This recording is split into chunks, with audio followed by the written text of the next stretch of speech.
ჩვენ დღეს ბუნებრივია ტრამპის პოლიტიკაზე ვისაუბრებთ. ძირითადად გიორგი ანთაძე, ჯეოკეისის მკვლევარი და გიორგი ლაბაძე თბილისის სახელმწიფო უნივერსიტეტის ამერიკის მცოდნეობის დოქტორანტი იქნებიან ჩვენი სტუმრები. მივესალმებით მათ, გამარჯობა. მადლობა გადაცემაში მონაწილეობისთვის. დონალდ ტრამპის ამ განცხადების გარდა ასევე საინტერესო იყო თავდაცვის მდივნის განცხადება, რომელმაც თქვა, რომ უკრაინა ვერ დაიბრუნებს ყველა ტერიტორიას, უკრაინა ვერ მოხვდება ნატოში, სამშვიდობოები თუ განლაგდებიან იქ ამერიკელი ჯარისკაცები არ იქნებიან, სამშვიდობოებზე არ გავრცელდეს ნატოს მეხუთე მუხლი და ასე შემდეგ და ასე შემდეგ. მოკლედ არც თუ ისე სახარბელო პერსპექტივა ჩვენი გადმოსახედიდან. თქვენ რა სიტყვით, მოდი გიორგი ლაბაძით დავიწყებ, რადგან ის როგორც მახსოვს ტრამპს უჭერდა მხარს არჩევნების წინ როცა იყო ჩვენთან გადაცემაში სტუმრად და ხომ არ გაგიცრუა იმედები ტრამპმა. ხო, მადლობა პირველ რიგში მოწვევისთვის. საერთოდ პროცესი ძალიან საინტერესოა ახლა. ის რაც ჰექსეტმა განაცხადა, თქვენ რაც ახსენეთ, არსებითად რომ ნატოში შესვლის მომენტი, უკრაინის და ამერიკული ჯარის განთავსების საკითხი, ეს საერთოდ ჩემი აზრით კი არა და საერთოდ ცნობილი მომენტია, რომ ეს არ ყოფილა რაღაც სიახლე.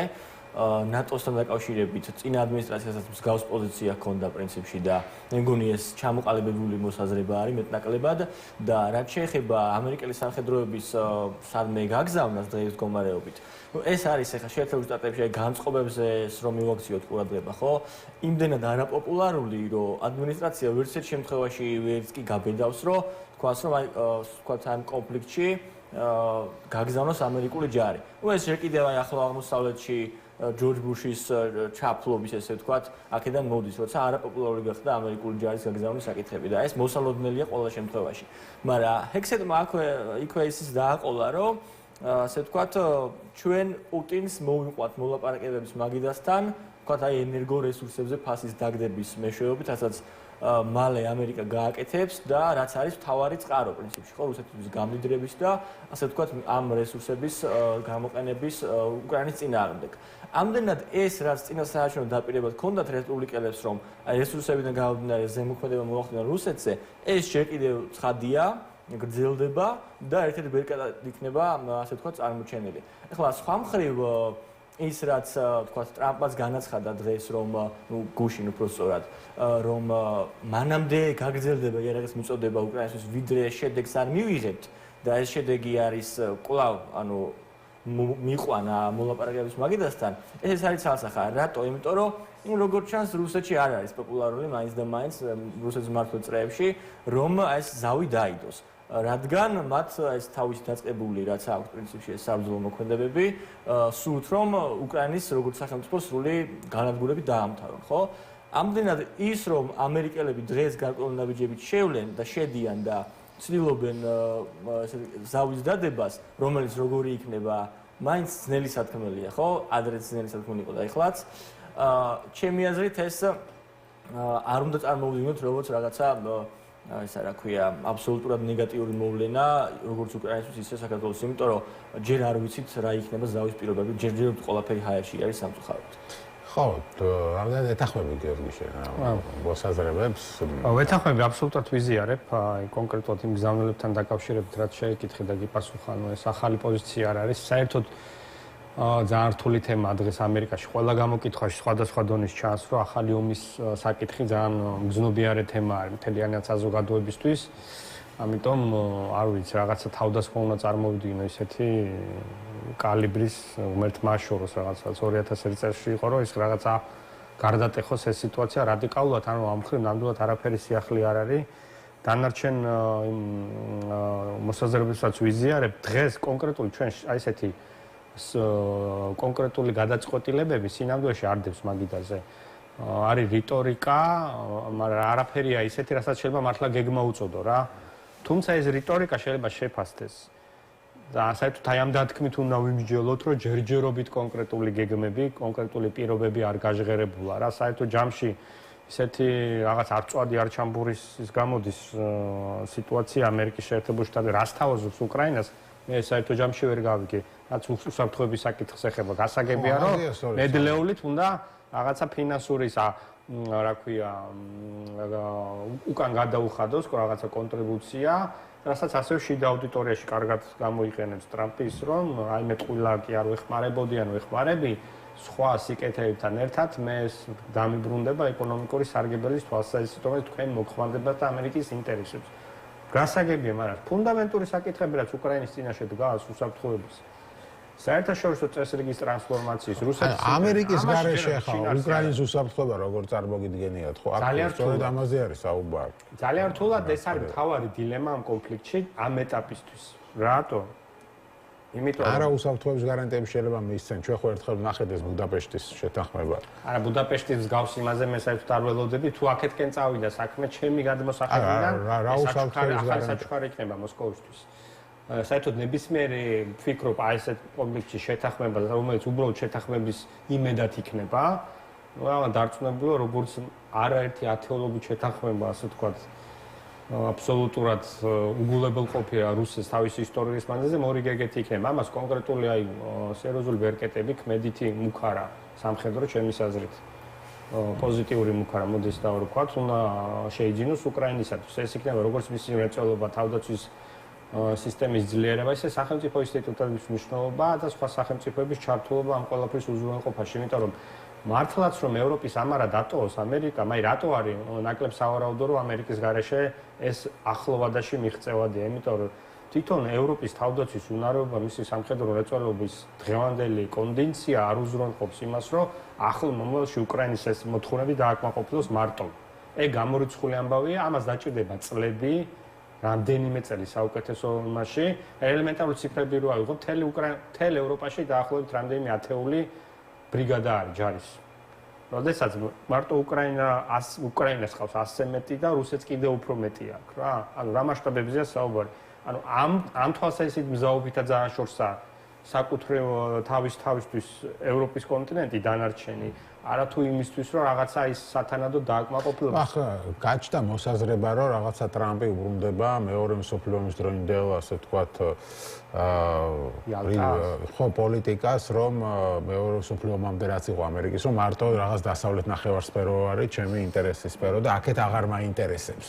ხო ნუ მისი განცხადებების პირველი ნახოთ ამას მიანიშნებდა და იგივე ხა პუტინთან შეხვედრა ბევრისთვის არის მიუღებელი იქნა გამომდინარე რომ პუტინი არის საერთაშორისო სასამართლოს მიერ ძებნილი ომის დამნაშავედ გამოცხადებულა ტრამპის მარტო შეხვედრა და ხელის ჩამორთმევა მისი გაკეთილშობილებაა ტრამპის მხრიდან ხო ანუ ისევ დიდ თამაში შემოყვანა და დაბრუნება ეს ძალიან მნიშვნელოვან კომპონენტს შეეხე რა თვალსაზრისით მინდა მაყურებელს კიდევ ერთხელ განუმარტოთ ჩვენ მთელი ეს 3 წელია ფაქტობრივად რაც ომი მიმდინარეობს ვსაუბრობთ იმაზე რომ საერთაშორისო წესრიგის ტრანსფორმაცია ხდება აქამდე არსებული რაღაცა ეს ლიბერალური ღირებულებების დამყარებული დემოკრატიული ღირებულებების დამყარებული საერთაშორისო წესრიგი ირღვევა და მსგავსი რიტორიკა და ესეთი საუბრები რა რომ ადამიანს რომელიც კაი პუტინის თავი დავანებოთ როგორც თქვათ ჰააგის კონტექსტში ხო თვითონ ღმერთმა დალოცოს რუსი ხალხი რომელიც მაგალითისთვის იმ სიმხეცებს 90%-ამდე მხარდაჭერით უჭერს ხარს რასაც კრემლი უკრაინაში აკეთებს ხო მორალური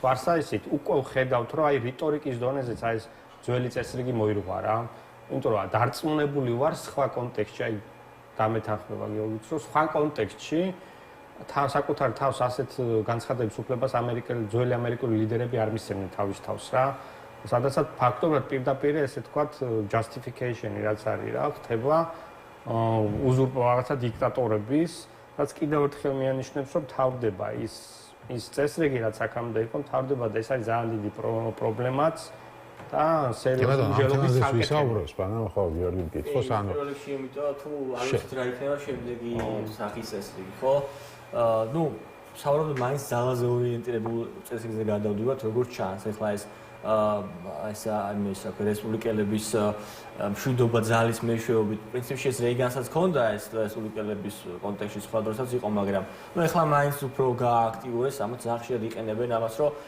მშვიდობა უნდა დამყარდეს ძალის გამოყენებით ხო ეს ალბათ ამის გაგრძელებაა ნუ ეხლა ძალიან შორს რო აღარ წავიდეთ ამ მიმართულებით აი საინტერესო ის არის რაც წეგან მე რა ვთქვი ბრძანეთ რომ აი ნახევარსფეროებთან დაკავშირებით ხო აი იზოლაციონიზმი საერთოდ ეხა მეორე მსოფლიო ომამდე ამერიკული იზოლაციონიზმი ისეთი დონის იზოლაციონიზმი იყო, რომ მე არ მინდა რომ შევადო რომ მაინც ეხლა არც ერთ შემთხვევაში დღევანდელ მოვლენებს, იმიტომ რომ ბოლოს და ბოლოს უკვე ნატო არსებობს და იქ მეხუთე პუნქტი არსებობს და ევროპაში ჯერ კიდევ ყველა ვარიანტში რაღაც რაოდენობის ამერიკული ჯარი იდგება და თუ შევადარებთ მაშინ აი მეორე მსოფლიო ომამდე პერიოდს, აი ძალიან ესეთი ცოტა კომიკური რაღაცა ხდებოდა ამერიკაში, მაშინ კონგრესმა მიიღო იზოლაციონიზმის კანონები. ანუ კანონები დაწერეს, რომ არ ჩაერეოდნენ მეორე მსოფლიო თუ ევროპაში რაღაც დაიწყებოდა, ისე რომ ვთქვათ რა. ამიტომ ეს ცოტა სხვა მოვლენებია აბსოლუტურად რაც დღეს ხდება, მაგრამ ის რომ არსებითად აი ეს ჩინეთთან მიმართებით და რა ქვია სამხრეთ-ჩინეთის ზღვასთან დაკავშირებული მოვლენები უფრო მეტად აინტერესებს რაღაც მხრივ ამერიკას, ეს არის გასაგები პირველ რიგში ეკონომიკის თვალსაზრისით. და მეორე მხრივ აი თავდაცვის განცხადება გააკეთა, ეს იყო რომ ჩვენ თუ მთელი ძალებით კონცენტრირებული ვიქნებით ევროპაზე, ვეღარ შევძლებთ ჩინეთის შეკავებას წყნარ ოკეანეში. ამიტომ ჩინეთის ეს გაძლიერება სერიოზული პრობლემა გამოიწვია, რასაც ამერიკელებს უწევთ რომ დაუპირისპირდნენ. და ეს რიტორიკა რესპუბლიკელების ძალიან სერიოზული იქნება ეს ვიცე-პრეზიდენტის ნებისმიერი პრეზიდენტის დონეზე, რომ მაქსიმალურად მოამატონ თავდაცვის ბიუჯეტი. რატო არის ეს მნიშვნელოვანი? აი დღეს გამოვიდა რომ რუსეთმა დაგეგმათ წლევანდელი თავდაცვის ბიუჯეტი, რომელიც არის ერთად აღებული ბრიტანეთის და ევროკავშირზე მეტი. ანუ ეს რას ნიშნავს? ეს იმას ნიშნავს, რომ აი როგორც გიორგი ბძანა, ამერიკის იმედზე არიან, ესე ვთქვათ რა. და ეხლა ამერიკელები იმას ცდილობენ, რომ ევროპამაც უფრო მეტი კონტრიბუცია შეიტანოს ამ საკუთარი თავის დაცვაში, რადგანაც მათ, რა ვიცი, ესეთი მოლოდინია შეიძლება ან რაღაც ინფორმაცია, შეიძლება ჩინეთმა რაღაც ამოიწყოს რეალურად წყნარ ოკეანეში. ამიტომაც იქ დაჭირდებათ მათ მეტი ძალების კონცენტრაცია და შეიძლება ვეღარ მოახერხონ ევროპაში განლაგება და ევროპაში დარჩენა. ამიტომ ჩემი აზრით ევროკავშირის ქვეყნებმაც მე მგონი ეხლა მაგმართულებით ყველაზე დიდი ანტიტრამპისტებიც ამბობენ რომ მართალია, იმიტომ რომ რეალურად გასაზრდელია ევროპის ქვეყნების. მაგრამ მე ნახე რომ აი 5%-მდე წარმოუდგენელია შპ 5%. უმრავლესი ქვეყნები ვერ იზამენ. ხო, 3-მდე შეიძლება მარტო და. კი, მაგრამ აი ქვეყნები რატო ვერ იზამენ? აი პორტუგალია. ძალიან დიდი ხარჯი გამოდის. გააჩნია რომელ ქვეყანა და რა მომცლობის ეკონომიკაზე საუბრობ, ხო? ეს კონკრეტულ ციფრებში უნდა თქვა. გერმანისთვის ძალიან უზარმაზარი ციფრი გამოდის მაგალითად. ხა რამდენიმე ალბათ აღმოსავლეთ ევროპის ქვეყნები ძირითადად პოლონეთი, ბალტიისპირეთი იქნება ისე რომელიც მაღალ ხარჯებს შეინარჩუნებენ, თუმცა ეს ციფრები თავარი პრეტენზია მაინც არის ეგრეთ წოდებული ბებერ ევროპას რო მოიხსენიებენ ხოლმე პორტუგალია, ესპანეთი, იტალია, საფრანგეთი, აი ეს ქვეყნები რომ ის ხარჯები თან მარტო იმაზე ხო არ არის? ბუშიპოს თავდაცვაზე 2%, აი თქვა 2%-ია. ხო იმ 2%-ის წილი რამდენი არის, რამდენი მიდის უშუალოდ შეიარაღებაზე და ინოვაციაზე და განვითარებაზე. იტალიის შემთხვევაში 60-70% საქართველოსავით სოციალური პაკეტი არის ჯარის. ასე რომ ეგ ანუ დაზღვევა, ხელფასი, პენსია, კარიერული ანუ ხო ხტები, კიდე ჩასაღრმავებელი არის ესეთი მარტივი არ არის საერთოდ ევროპის ამოქაჩვა. ევროკავშირი არის სახელმწიფო, რომელსაც აქვს თავისუფალი გადაადგილება, მაგრამ დღემდე სამხედრო ტვირთები ყველა ქვეყნის საბაჟოს გადის ფაქტობრივად თითქმის. ანუ ასეც კი არა აქვს ჯერჯერობით დავაგებული და ძალიან ბევრი ბიუროკრატიული გამოწვევა აქვს. იქ ინდუსტრიების კონკურენცია, ეს არ იქნება მარტივი საკითხი და თან ჩინეთს მარტო ტაივანის ისიც არ აქვს, ეხლა ეს თემასაც რო შევახოთ. იქ არის ჩრდილოეთ კორეის საკითხი, შეიძლება რაღაცეები კორეასთან მიმართებაში პროვოკაციები წამოიწყოს ან დაძაბოს, ეს რას იწვევს? იქ იაპონია, ანუ ამერიკას ერთბაშად არტო ტაივანი კი არ გაუხდება, შეიძლება თავის თქო, შეიძლება 2-3 დაემატოს მარტო მაგ თეატრზე და წარმოიდგინე ამასთან დამატებით, რომ არის დაუსრულებელი კონფლიქტი კიდევ უკრაინაში, ესე იგი ფართო პლანეტარული მასშტაბით უყურ შეხედო ადამიანმა ხა ამერიკის გადმოსახედიდან ერთი დიდი პოტენციური ფრონტის ხაზი გამოდის და ბოლო წლებში რა სწავლებას ჩაატარეს ამერიკებმა ძალიან კარგად იციან უსერიოზულესი ლოგისტიკური გამოწვევები დაუდგებათ, მათ შორის ტაივანისში რო რაღაც კონფლიქტი წარმოიდგინოთ, იმიტომ რომ ეს უკრაინის მასშტაბებიც არ არის. საუბარია ათასობით კილომეტრიდან ომის მომარაგებაზე, ან კონფლიქტის მომარაგებაზე, მარტო იქ არსებული ბაზები ჩინეთთან კონფლიქტს არ ეყოფა, ამერიკამ უნდა უზრუნველყოს, აი ოკეანიდან პლუს მისი მოკავშირეებით იქ არსებული პოტენციური კონფლიქტის უზრუნველყოფა და ეს არის საერთოდ სხვა მასშტაბი, რაც არ უნახია ასევე დედამიწას ალბათ მეორე მსოფლიო ომის მერე, რაც ოკეანეთში იყო ეს დიდი დაპირისპირება. ამიტომ ძალიან კომპლექსური კომპლექსური ტრანსფორმაციები ხდება და ჩვენ ამ ყველაფრის ფონზე კიდე საქართველოს მივალთ, მანამდე მაინტერესებს აი ეს ტრამპის პუტინთან შეხვედრის ასე მალე დაანონსება, რა საჭირო იყო, აი რა დის კითხვას უნდა დავუბრუნდე. აი მისი გაკეთილშობილება და აი საერთაშორისო ასპარეზზე შემოყვანა ფაქტობრივად. ხო, ახლა აქამდე იყო ხელჩამოურთმეველი, ქართულად როგორ უნდა ვთქვა. ეს პუტინი და ხო შეიძლება კი ბატონო მოლაპარაკებები წარმართულიყო წარმომადგენლების დონეზე. რა პრობლემაა და თუ მოხდებოდა შეთანხმება და უშუალოდ და რაღაცაზე დათანხმდებოდა რუსეთი გონივრულ კომპრომისზე წავიდოდა ამ წარმომადგენლებს ელაპარაკად და მე უკვე შეიძლება და შემდგარიყო რომ თუ პუტინი უკან დაიხევდა ეხლავე პირდაპირ გაქცევა პუტინთან ხო არ ვიცი პირველად ხო არ არის ტრამპი პრეზიდენტი იმიტომ პირველად რომ მოდიან საპრეზიდენტო საორგანოში ახასიათებთ ხო ბუშმა უმცროსმაც ასე დაიწყო რომ აი პუტინს თვალებში ჩავხედეო სააკაშვილიც ასე დაიწყო მახსოვს პირველი რუსეთში გავარდა რომ და პუტინი კაი კაცია უნდა დაველაპარაკო მე ობამამ საერთოდ ეს გადატვირთვის პროგრამა ყველა თავიდან ესე იწყებს რომ აი პუტინთან სხვება ვერ დაალაგეს და მე დავალაგებ მაგრამ ხა ტრამპი პირველად ხო არ არის პრეზიდენტის საორგანოში ქონია პუტინთან შეხვედრები და აი რატო გააკეთა შენი აკეთებს ამას შენი ძალიან მნიშვნელოვანი და საინტერესო აქცენტი არის ჩემი აზრით ტრამპის მთავარი ამოცანა რომ ეს ომი დაამთავროს იმასაც მოითხოვს რომ თვითონაც რაღაცაზე უარი თქვას ან რაღაცა დათმობა თვითონაც წავიდეს და ერთ-ერთი დათმობა როგორც ჩანს ეგეც არის რომ აი პუტინის შემოყვანა რაღაც კუთხით ისევ ამ ველზე ესე ვთქვათ რა რადგან რეალურად კვლავ რომ ამერიკის გადამსახედა რომ იმშელოთ ეს ტრამპს ჭირდება იმისთვის რომ დააჩქაროს ომის დასრულება იმიტომ რომ ომი თუ ვერ დაასრულა მას მალე მოუვა ეგრეთ წოდებული მიდთერმი ანუ ესე იგი კონგრესის არჩევნები რომელიც ყოველ 2 წელში ტარდება სადაც შეიძლება დიდი ალბათობით წააგებს მისი პარტია და გაუმწარდება ჩვეულებრივად დანარჩენი 2 წელი ამიტომ მას ის პირობები რაც გააკეთა და დაპირებები რაც გააკეთა ესე იგი ამერიკელი ხალხის მიმართ თუ არ შეასრულებს იგი არის სერიოზული რისკის ქვეშ ამიტომაც ახლა ეს ცოტა საბოლოო ჯამში შედეგობრივად არ გამოდის კარგად მაგრამ არსებითად უნდა ვიმსჯელოთ ჩვენ რა საიდან ამოდის ტრამპის როგორც პოლიტიკოსის გადაწყვეტილებები და ერთ-ერთი ჩემი აზრით სწორედ ის არის რომ მას სურს რაც შეიძლება დროზე თუნდაც აი ამ ბერკეტის გამოყენებით მივიდეს პუტინთან ახლა დათანხმდება ის არ ვიცი ვინ იცის ეგ მაგრამ არსებითად ის ეცდება ამ მიმართულებით რომ დროულად მაქსიმალურად ჩქარა უზრუნველყოს ამის რაღაც შეთანხმებამდე მიყვანა. ხო ესე სიჩქარე უკრაინისთვის არ იგრძნობა კარგ პერსპექტივას, იმიტომ რომ ელემენტარულად აი სამხედრო რაღაცა ოპერაციის ტემპით შევხედოთ რა. რა დრო დაჭირდება დაახლოებით აი უკრაინასაც რომ მოამარაგონ და რაღაცა მოძლიერდეს დეოკუპაციას. ეს ვერ მოხდება რა სწრაფად.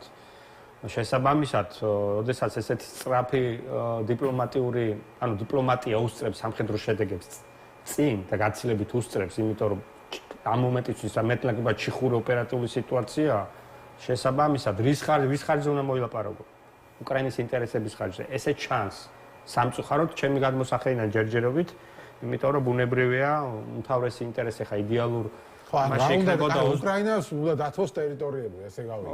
ესე გამოდის ჯერჯერობით, იმიტომ რომ სხვანაირად არ ვიცი მაშინ აბსოლუტური წაგებული გამოდის მაშინ რუსული მხარე ამ გადმოსახედიდან ესე არის. აქ მე რამ არის კითხვა ხო რა 24 თებერვლის მდგომარეობაც კი წარმოუდგენლად მიმაჩნია ამ მომენტისთვის მე პირადად, თუმცა რა თქმა უნდა ხა მორალურად ერთია ჩვენ რა გვინდა, რას უჭერთ როგორც ადამიანები მხარს და მეორე არის ის რაც რეალური პოლიტიკა, ისიც რაც ახლა ისაუბრეთ ხო?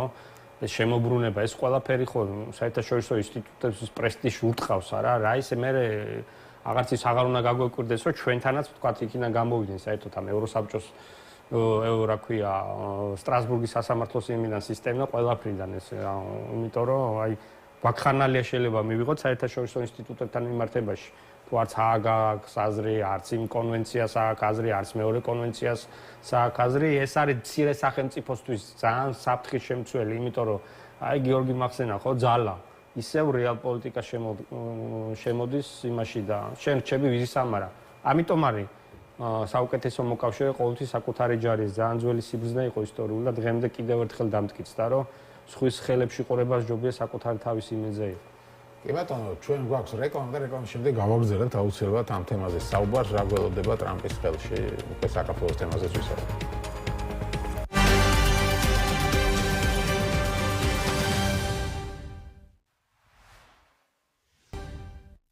დემოკრატია. ჩვენ დავბრუნდით ეთერში და როგორც გითხარით, ჩვენ ვაგრძელებთ საუბარს ამერიკის შეერთებული შტატების პოლიტიკაზე, წეგან ვისაუბრეთ თავდაცვის მინისტრის განცხადება, მაგრამ ამას დავიკითხო უფრო დეტალურად. უკრაინისთვის ყარი მშვიდობა უნდა მოიცავდეს უსაფრთხოების მტკიცე გარანტიებს, რათა უზრუნველყოფილი იქნას, რომ ომი კვლავ არ დაიწყება. ეს მინსკი 3 არ უნდა იყოსო, თქვა ამერიკის თავდაცვის დივანმა. ამის გათვალისწინებით აშშ-ს არ სჯერა, რომ უკრაინისთვის ნატოში წევრობა მოლაპარაკებების შედეგად მიღწეული შეთანხმების რეალისტური შედეგია. ამის სანაცვლოდ უსაფრთხოების ნებისმიერ გარანტიას ზურგს უნდა უმაგრებდეს ქმედუნარიანი ევროპელი და არაევროპელი სამხედროები. თუ ეს სამხედროები რამე მომენტში უკრაინაში გავაგდებიან, როგორც მშვიდობის ყოფილები, ისინი უნდა გავაგდნენ როგორც არა ნატოს მისიის ნაწილი და მათზე მეხუთე მუხლი არ უნდა ვრცელდებოდეს. ასევე საკონტაქტო ხაზის მტკიცე საერთაშორისო დაკვირვება უნდა იყოს ნათელი, რომ იყო არც ერთი უსაფრთხოების გარანტიის ნაწილად აშშ სამხედროები უკრაინაში არ განლაგდებიან, თქვა მან და ეფექტიანი დიპლომატიის ხელშესაწყობად და ენერგიის ფასების დასაწევად, რომლებიც რუსეთის ომის მანქანის დაფინანსებას ახდენენ, პრეზიდენტ ტრამპი მნიშვნელოვნად ზრდის ამერიკის ენერგეტიკის წარმოებას, თქვა თავდაცვის დივანმა და ამის პარალელურად ტრამპის და პუტინის შეხვედრა მზადდება, რომელიც რუსეთში ბუნებრივია ძალიან გაუხარდათ და აგერ ახლა წავიკითხავ დიმიტრი მედვედევმა რა თქვა ამასთან დაკავშირებით. ბოლოს და ბოლოს რუსეთისა და აშშ-ის პრეზიდენტებს შორის საუბარი შედგა, თქვა დიმიტრი მედვედევმა. ეს ძალიან მნიშვნელოვანია აშშ-ის წინა ეს ძალიან მნიშვნელოვანია. აშშ-ის წინა ადმინისტრაციამ ყველა მაღალი დონის კონტაქტი შეზღუდა. მათ რუსეთის დასჯა და დამცირება სურდა. შედეგი კი ის იყო, რომ სამყარო აპოკალიფსის ზღვარზე მივიდაო, წერს დიმიტრი მედვედევი. მისი თქმით, პატარა წინააღმდეგობრივ, მაგრამ ურთიერთდამოკიდებულ სამყაროში წამყვანი ქვეყნის ან პლანეტის მმართველის არსებობა არ შეიძლება. ეს არის გაკვეთილი, რომელიც ქედმაღალმა ამერიკულმა ელიტამ და ეგრეთ წოდებულმა Deep State-მა აშშ-ის ბიუროკრატია დაკონკრეტებული აქვს, ეხლა Deep State რას ნიშნავს, უნდა ისწავლონ. მათ უნდა გააცნობიერონ, რომ კონტაქტები და კონსულტაციები ბევრად უფრო ღირებულია, ვიდრე რუსეთის მსგავსი ქვეყნისთვის სტრატეგიული მარცხის მიყენების სურვილი. პრინციპში ეს უკიდურესად საშიში იქნებოდა, რადგან ჩვენი დაჩოქება შეუძლებელია, რაც უფრო სწრაფად გააცნობიერებს ამას, ჩვენი მოწინააღმდეგე მით უკეთესია. მოკლედ Deep State-ზე საუბრობს მედვედევის, ისე როგორც ჩვენი საქართველოს ხელისუფლება და ტრამპი და როგორც ტრამპი, ისიც ყველაფერს ბაიდენს აბრალებს. მოკლედ ამ კონტექსტში საქართველოს თემა, ანუ როგორ გადაწყდება უკრაინის ბედი, ამაზე არის ბევრი რამ ჩვენს დამოკიდებული. ხო, თავისუფლად თქვა, რომ ნატოში უკრაინა მიღება ამათაც წარმოუდგენელია, ეს საკვებს აძლევს იგივე ქართულოცებას ჩვენს პრორუსებს, რომლებიც გამოვლენ და იტყვიან, რომ აი ხო ვამბობდით, რომ დასავლეთის იმედზე ყოფნა არ შეიძლება, აგერ მიატოვებდნენ უკრაინას, რაღაცას ტერიტორიებს დაკარგავს, რა მიიღო უკრაინამ სანაცვლოდ, ვერაფერი, ნატოშიც კი არ მიგიღებენ ამას რომ ვამბობდით, აჰა, არც იღებენ უკრაინას. მოკლედ გამოვა, რომ დასავლეთის იმიჯი აქ კიდევ უფრო დაზარალდება. არ ვიცი თქვენ თუ გვაქვს ამაზე, რამე განსხვავებული მოსაზრება გისმენ გიორგი.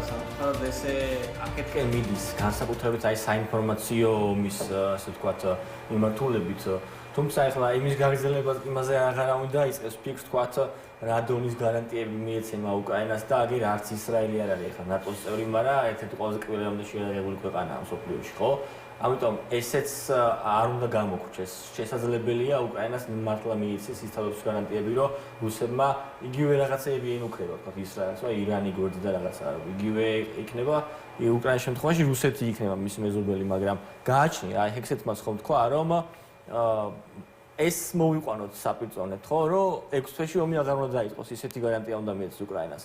ამდენად ახლა ეს პრორუსები ყოველთვის რაღაცას იპოვიან, ორი აზრი არაა. მაგრამ რა დარჩება უკრაინის დაკარგული ტერიტორიები, დაკარგული სიცოცხლეები და სანაცვლოდ დამოუკიდებლობა, ხო, შენარჩუნებული დამოუკიდებლობა, ქვეყანა რომელიც გადარჩა რუსეთის ოკუპაციას და დანარჩენი ახლა რა და როგორ ამაზე ხა იტყვიან, რომ აი ნატოს სურვილი რო არ გამოეხატა უკრაინას, არც ეს ოკუპაცია არ მოხდებოდა. ამას აწვევიან პრორუსები და ქართული ოცნება. იცი რა არის? თანომის მაგიტა მოხდა ახლა. ხო, ეხა ესე აპოკალიფტურად თუ წავიდა, როგორც აღწერე, მაშინ ხო, გამოვარო მართლები იქნებიან. ეხა ობიექტური რეალობა რაც დადგება, ის უნდა აღიარო. ეხა თუ ესე ვერაფერი ვერ შეძლო დასავლეთმა, ჩვენ სახელმწიფო იმისთვის ჯვარი კი არ გვაქვს დაწერილი იმაზე, რა ქვია, იმისთვის არ შექმნა საქართველოს სახელმწიფო, რომ სადმე კონკრეტულად რომელიმე გაერთიანებულ ვერ შესულიყო. ევროკავშირის და ნატოც იმისთვის გვინდა, რომ ჩვენი ინსტრუმენტი იყოს ჩვენი უსაფრთხოების, ჩვენი კეთილდღეობის და თუ რაღაც ახლა ესეთი ფუნდამენტური პრობლემები და ამოტრიალდა სამყარო, ჩვენც ადეკვატური გადაწყვეტილებები უნდა მივიღოთ საგარეო პოლიტიკური თვალსაზრისით, რომ ქვეყნის ეგზისტენციური ინტერესები იყოს დაცული. მაგრამ იმედი ვიქონიათ რომ აქეთკენ არ წავა ეს ერთი. მე რაც შეეხება მეორე საკითხს, ხა ანალოგიურ რომ მოვიტანო ეს დაემსგავსება, რაც მახსენდება რაღაცა ფინეთს, რაც საბჭოთა კავშირთან ომის შემდეგ დაემართა, ხო? მას მოუწია ტერიტორიების დაცვა, დატოვება, დაკარგვა, გადაცემა საბჭოთა კავშირისთვის, თუმცა მან სუვერენიტეტი შეინარჩუნა და ჩამოყალიბდა იმ სახელმწიფოდ, როგორც დღეს არის და ისტორიული ციკლი დაამთავრა საერთოდ საბოლოო ჯამში ნატოს წევრობით. უკრაინა რამდენად შეძლებს ის როგორი ფორმითაც არ უნდა იყოს ამ ომიდან გამოსული, ეს არის ერთ-ერთი ფუნდამენტური საკითხი თვითონ უკრაინისათვის. იმიტომ მე დარწმუნებული ვარ პირადად, რომ ამაზე თან მით უმეტეს ამერიკული მხრიდანაც იყო მინიშნება, რომ არჩევნები უნდა ჩაატარო ზელენსკის უთხრეს, როცა ამის დრო მოვაო. არჩევნების შედეგად იქ რომ ბევრი პრობლემა წამოიწევს უკვე ომის შემდეგ მშვიდობის გეშინოდეთ, ხო იცით, და ესეთი მომენტი იქნება. ის რომ ამას რუსეთი კვლავინდებურად შეეცდება სათავისოდ გამოიყენოს. სასიცოცხლო მე ჩემის აზრით უკრაინის ერთ-ერთი ფუნდამენტური საფრთხე რუსეთის მე არის კორუფცია. კორუფცია და ის სუსტი სახელმწიფო ინსტიტუტები, რომელიც მას აქვს. თუ ისინი ამ ახალი მშვიდობის მერე ამ პრობლემას ვერ მოაგვარებენ, მე ვშიშობ, რომ მათ ყველა სხვა ტიპის საფრთხეებთან ძალიან გაუჭირდებათ მერე გამკლავება. იმიტომ რომ არ დაუბრუნდნენ, არ დარჩნენ დაახლოებით იმ სისტემაში, რითაც დღეს ეს ქვეყანა დღემდე ფაქტობრივად ომის პარალელურად მაინც არსებობს. ამიტომ სერიოზული გამოწვევები ექნებათ და უკრაინამ უნდა პოზიტიური ენერგია ნახოს ასეთ შემთხვევაში. რა ეს ევროპული დახმარება ეხა წარმოიდგინე ბოდიში, მაგრამ ევროპული დახმარება ამხელა ძალისხმევა ინფრასტრუქტურის აღდგენაზე ეს ყველაფერი ხო წამოვა მე ეს უნდა სწორედ მიმართონ და უზრუნველყონ უსაფრთხოებაც, საინფორმაციო უსაფრთხოებაც, ეკონომიკურ ზრდადებას, ხელახალი აღშენებლობას და ნუ აი რაღაცა ფინეთის ახალი მაგალითი შექმნა. რამდენად შეძლებენ ეს რთული სათქმელი, მაგრამ თუ საერთოდ ეხა ესეთი მშვიდობა დადგა, რომ ნატოს პერსპექტივები ისევ ჰაერში დაიკიდა ყველაფერი ევროკავშირში გაწერიანება, ნუ ეს ჩვენთვის ბუნებრივია ძალიან სერიოზული პრობლემების შექმნელი საკითხი იქნება და სერიოზულად გვექნება ზოგადად გადასააზრებელი ბევრი რამე. უკვე გვაქვს. ხო, ეს მინდა ვიკითხო, თუ ჩვენ გვეუბნებიან, რომ უკრაინა ნატოში არა ამ ვითარებაზე, ჩვენ ვინ მიგვიღებს მაშინ ნატოში უკრაინის გარეშე? ჩვენ რა შვებით? აი ეს კითხვა დავსვათ. რა ხდება ჩვენთან დაკავშირებით? ჩენჯერია და მე დაიწყო. ხო, ჩვენ, ანუ იცით რა, ეხა საქართველოს მიმართებით ნატოსთან ურთიერთობა აი როდესაც იმაზეა, რა ქვია, 78 მოხსე იყო ლაპარაკი და ევროკავშირის საკითხი გამოცხადდა, რომ წყვეთ. ეგ არ დასმევა კითხვა, აი ნატოსთან დაკავშირებით რა შვებიან, მაგრამ ეხა ბოლოს და ბოლოს ეხა მიუნხენის კონფერენციაზე როცა მთავრობის წარმომადგენლები, რომლებიც ამბობენ, რომ მთავრობა არიან, არ არიან უწეულები, ხო, იქ ნატოს წევრობაზე საერთოდ ზედმეტია ლაპარაკი. ამიტომ ეხლა ეს დეკლარირებულად ხო ვიმდივართ ნატოსკენ და რას ვაკეთებ ამ რითი სად ვიღებთ მე როგორ ვიღებთ უსაფრთხოების გარანტიებს ან ასე შემდეგ. უსაფრთხოების გარანტიებს ნუ ისე ვცდილობთ რომ რაღაცნაირად როცა საუბარია იმაზე რუსეთი ოკუპირებული რუსეთის ოკუპირებული ქვეყნები და კიდე მთლიანი ქვეყნის ოკუპაციის საფრთხეა. წილხვედრობის ხანს მე. ხო არ ვიცი ეგ არის რაღაცა ისა რა ქვია.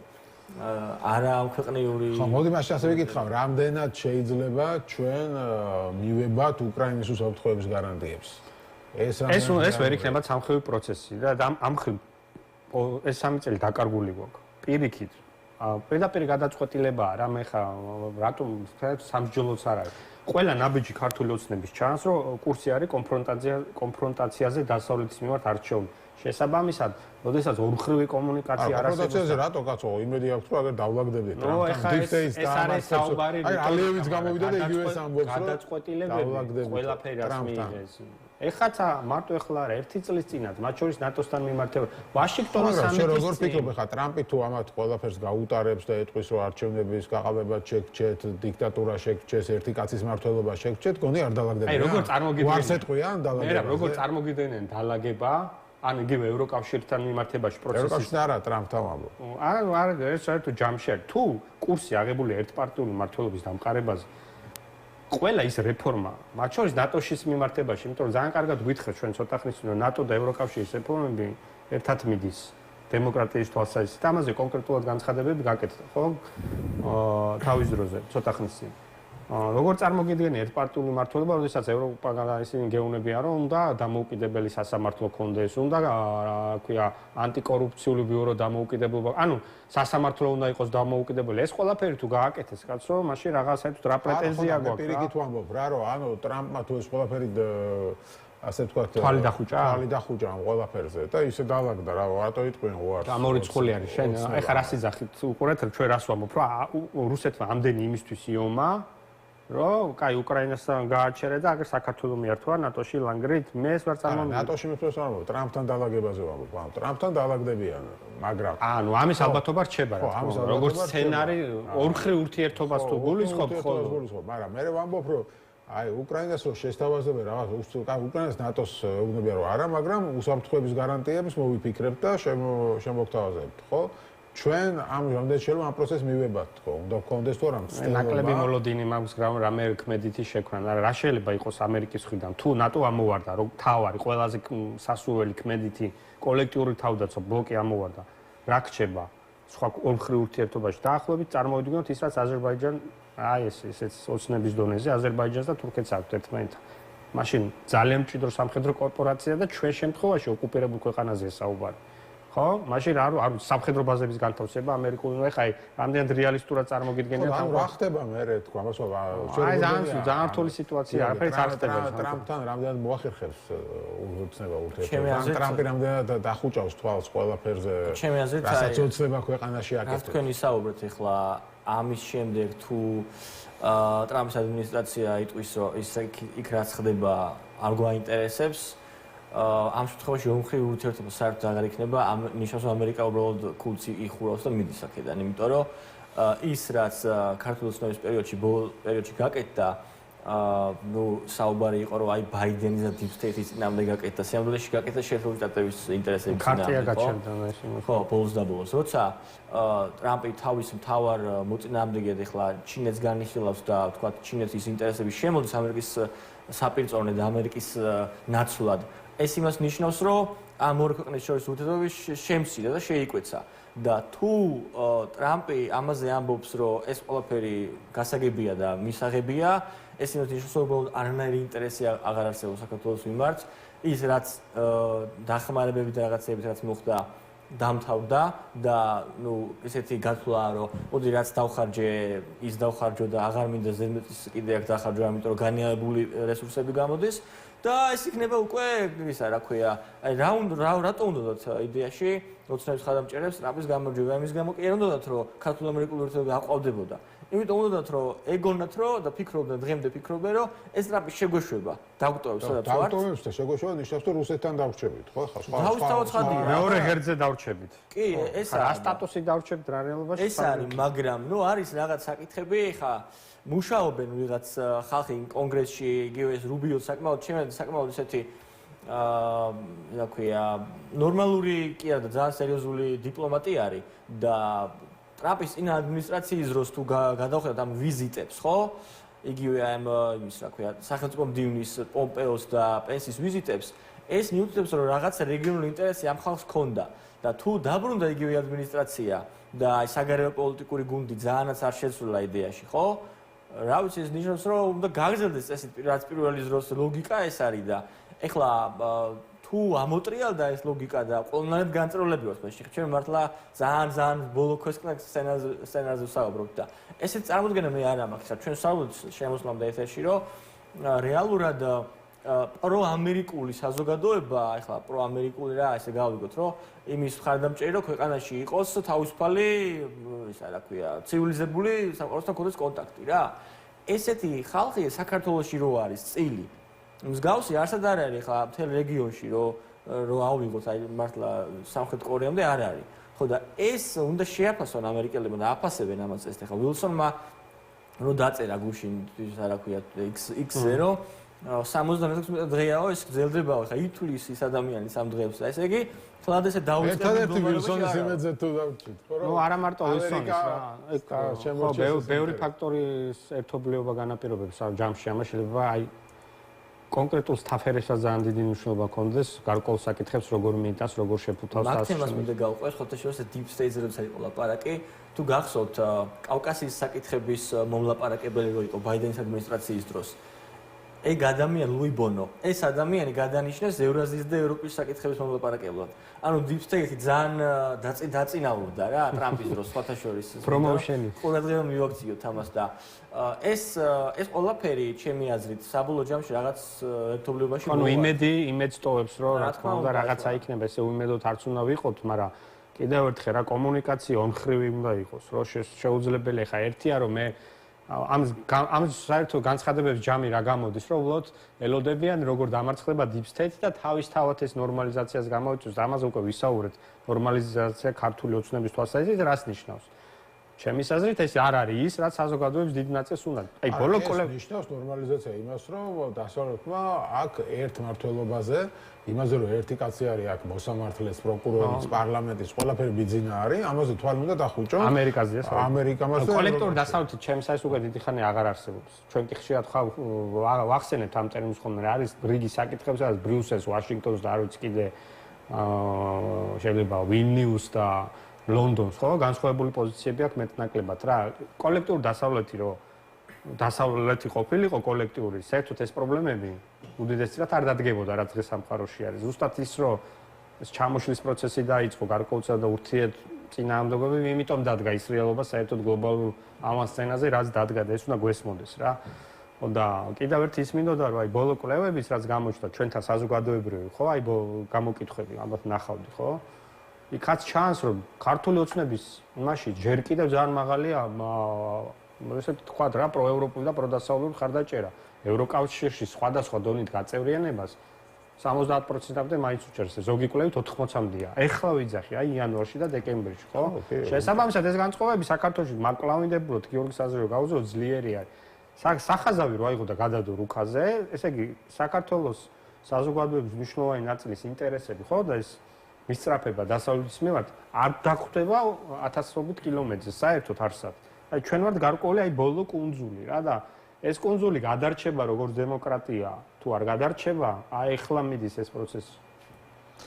ხო, კი ბატონო, ეგ არის საინტერესო გადაურჩებით თუ არ გადაურჩებით და აი შენი მხარდამჭერელი ტრამპის გამოგჭირს ეგ ამბავი საბოლოო ჯამში. არა მარტო მის გამო, ხა ჩვენი ხელისუფლების გამოც, მაგრამ ნახოთ საბოლოო ჯამში. ყველაფერი წინაა რა მე მაინც ისე მგონია თუნდაც ხო, ნუ ეგ ერთადერთი შეიძლება გუშველოს ისევ პუტინმა, რომელმაც წიხლი უკრას ტრამპს სამსთავის სამშვიდობო გეგმაზე და ტრამპი საბოლოოდ მიხვდეს, რომ არანაირ მოლაპარაკებას რუსეთთან აზრი არ აქვს. ხო, ეს ამ შედეგით დიდი ალბათობა რომ ამ შედეგით დასრულდეს ეს ყველაფერი და მე ტრამპს მოუწევს თავიდან გადახედოს ამ ყველაფერს. თავის პოლიტიკას. მოკლედ, მადლობა დიდი გადაცემაში სტუმრობისთვის, გიორგი ანთაძე, GeoCases კვლევარ და გიორგი ლაბაძე, თბილისის სახელმწიფო უნივერსიტეტის ამერიკის მცოდნეობის დოქტორანტი იყო ჩვენი სტუმარი, იყვნენ ჩვენი სტუმრები. მე გემშვიდობებით ხვალ და ხვალ 7-ის ნახევარზე შევხვდებით ერთმანეთს.